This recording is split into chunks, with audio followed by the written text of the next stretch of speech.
ഞാൻ അലഞ്ചൊക്കെ ചോദിച്ചു. കൂട്ടുകാർക്ക് അലഞ്ചൊക്കെ സംസ്ഥാനങ്ങളുടെ പുനഃസംഘടനയെ കുറിച്ചും സംസ്ഥാന പുനഃസംഘടനാ സമിതിയെ കുറിച്ചും പുതിയ സംസ്ഥാനങ്ങളുടെ രൂപീകരണത്തെ കുറിച്ചാണ് പഠിക്കുന്നത്. സംസ്ഥാനങ്ങളുടെ പുനഃസംഘടന ഭാഷാപരവും സാംസ്കാരികവുമായ വൈവിധ്യങ്ങൾ നിലനിർത്തി ഇന്ത്യയിലെ സംസ്ഥാനങ്ങളെ പുനഃസംഘടിപ്പിക്കുക എന്നത് വലിയൊരു വെല്ലുവിളിയായിരുന്നു. സ്വാതന്ത്ര്യത്തിനു മുന്നേ ഭാഷയുടെ അടിസ്ഥാനത്തിൽ സംസ്ഥാനങ്ങൾ പുനഃസംഘടിപ്പിക്കുമെന്ന് ദേശീയ പ്രസ്ഥാനം വാഗ്ദാനം നൽകുകയുണ്ടായി. എന്നാൽ സ്വാതന്ത്ര്യത്തിന് ശേഷം ദേശീയ നേതാക്കൾ ഭാഷാടിസ്ഥാനത്തിലുള്ള സംസ്ഥാനങ്ങൾ എന്ന ആശയത്തിൽ നിന്ന് പിന്നോക്കം പോയി.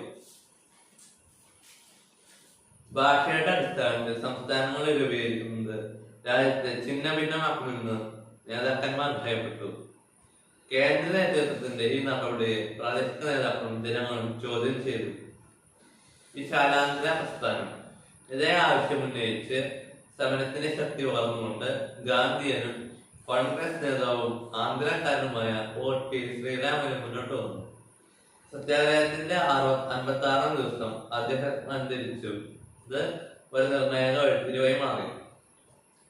ജനങ്ങൾ തെരുവിലിറങ്ങുകയും ആന്ധ്ര മേഖലയിൽ ആകെ അക്രമാസക്തമായ സമരങ്ങൾ പൊട്ടിപ്പുറപ്പെടുകയും ചെയ്തു. ഇതിന്റെ ഫലമായി 1952 ഡിസംബറിൽ പ്രത്യേക ആന്ധ്ര സംസ്ഥാനം രൂപീകരിക്കാൻ കേന്ദ്ര ഗവൺമെന്റ് തീരുമാനിച്ചു.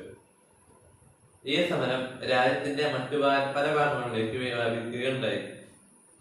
സംസ്ഥാന പുനഃസംഘടനാ സമിതി 1953 ഭാഷാടിസ്ഥാനത്തിൽ സംസ്ഥാനങ്ങൾ രൂപീകരിക്കുന്നതിനെ കുറിച്ച് പഠിക്കുന്നതിന് വേണ്ടി രൂപം കൊണ്ട സമിതിയാണിത്.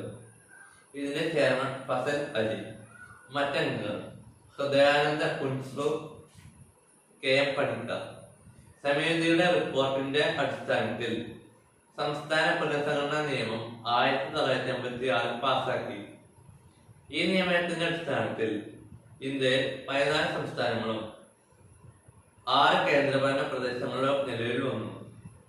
പുതിയ സംസ്ഥാനങ്ങളുടെ രൂപീകരണം 2000 രൂപം കൊണ്ട സംസ്ഥാനങ്ങളാണ് ആദ്യം നോക്കുന്നത്.